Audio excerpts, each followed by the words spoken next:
নমস্কার, পূর্ণিমার রান্নাঘরে সবাইকে স্বাগতম। আজ আমি বানাতে চলেছি দুধমান কচু পাতায় নারকেল দিয়ে আহামরি ভর্তা।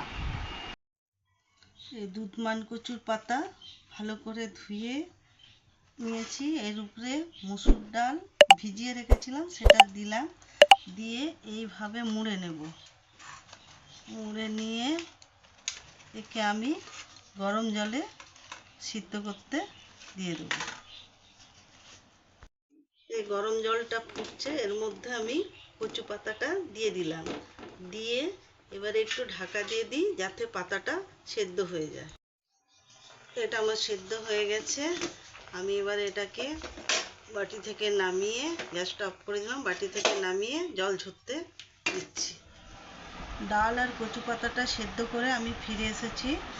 এর সঙ্গে এবারে আমি দেব সরষা পোস্ত বাটা, শুকনো লঙ্কা ভেজে ভাজবো, পেঁয়াজ কুচি ভাজবো, রসুন ভাজবো, আর 2 কোয়া রসুন এমনি কাঁচা এই পাতাটার সঙ্গে দেব, একটা কাঁচা লঙ্কা দুটো দেব, আর নারকেল দিয়ে এটাকে বাটতে হবে। প্যান বসালাম,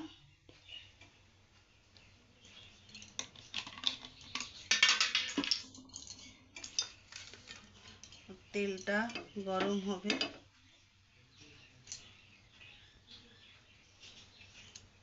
এবারে শুকনা লঙ্কাটা দিয়ে দিলাম,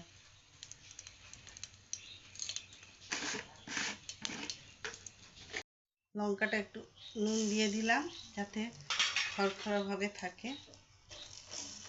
লঙ্কাটা আমার ভাজা হয়ে গেছে, এক সাইডে দিয়ে দিলাম। এরপরে আমি পেঁয়াজটা দিলাম, রসুন 7-8 কোয়া দিয়ে দিলাম। পেঁয়াজ রসুনটা আমার লাল করে ভাজা হয়ে গেছে, লঙ্কাটা আমি তুলে রেখেছি।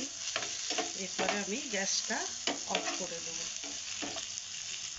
যেটা ভেজেছি সেটা লঙ্কাটা একটু গুঁড়া করে নেব যাতে এর সঙ্গে মিশে যেতে পারে। এটা গুঁড়া করে নেওয়ার পর এরপরে আমি শিলে আপনিও বাটতে পারেন কিংবা মিক্সিতেও। আমি মিক্সিতে বেটে নেব। এটা রসুন আর এই কচু পাতা আর রসুন আর ডালটা যেটা সিদ্ধ করেছিলাম এটা দিয়ে দিলাম, রসুনটা কাঁচা।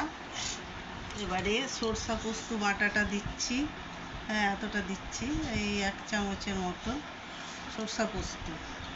আর নারকেল দিলাম, 2টো কাঁচা লঙ্কা দিয়েছি। যে যেমন ঝাল খাবেন সে সেরকমভাবে দিবেন। এবারে যে ভাজাটা রসুন পেঁয়াজ আর শুকনো লঙ্কা এটার সঙ্গে দিয়ে দিলাম।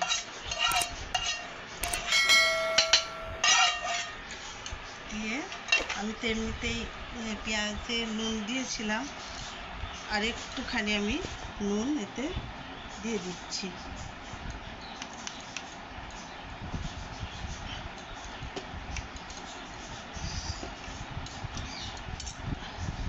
আর স্বাদের জন্য সামান্য অল্প একটু চিনি আমি অ্যাড করে দিলাম, আর একটু কাঁচা তেল, যেহেতু ভর্তার জন্য একটু সামান্য কাঁচা তেল দিলাম।